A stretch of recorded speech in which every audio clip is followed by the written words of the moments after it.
सर्वेक्षण में सामने आया है कि उदारीकरण के बाद पहली बार भारत के सबसे गरीब परिवारों की आय 53% गिरी है।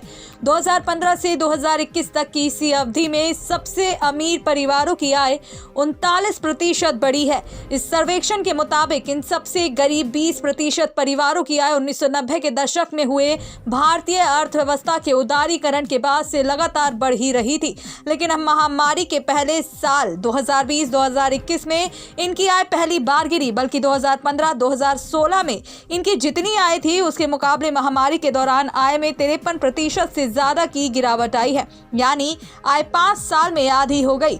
सर्वेक्षण मुंबई स्थित people's research on India's consumer economy संस्था ने अप्रैल से अक्टूबर 2021 के बीच कराया। गरीबों अमीरों के बीच खाई इसे 100 जिलों के 120 नगरों और 800 गांव में कराया गया। सर्वेक्षण के मुताबिक इसी 5 साल की अवधि में सबसे अमीर 20% परिवारों की आय 39% बढ़ गई। सर्वेक्षण ने दिखाया है कि महामारी का सबसे बुरा असर शहरी गरीब परिवारों पर हुआ।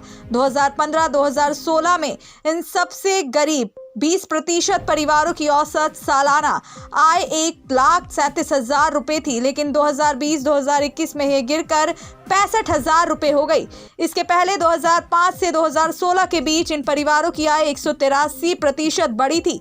गरीब हुए अत्यंत गरीब इस अवधि में इनकी आय हर साल 9.9% बढ़ी थी।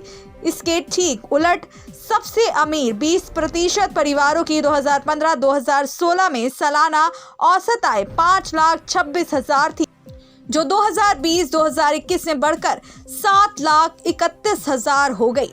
हाल ही में अंतर्राष्ट्रीय संस्था ऑक्सफैम ने भी अपनी ताज़ा रिपोर्ट में बताया था कि भारत में महामारी के दौरान 84% परिवारों को अपनी आय में भारी गिरावट का सामना करना पड़ा। ऑक्सफैम इंडिया के अनुसार इस अवधि में देश में 4.6 करोड़ से भी ज्यादा लोगों के अत्यंत गरीबी में जाने का अनुमान है। रिपोर्ट के अनुसार वहीं दूसरी तरफ भारत में इसी अवधि में अमीरों की आय काफी बढ़ी और अरबपतियों की संपत्ति 23.14 लाख करोड़ रुपए से बढ़कर 53.16 लाख करोड़ रुपए हो गई। Bureau report, SPN India.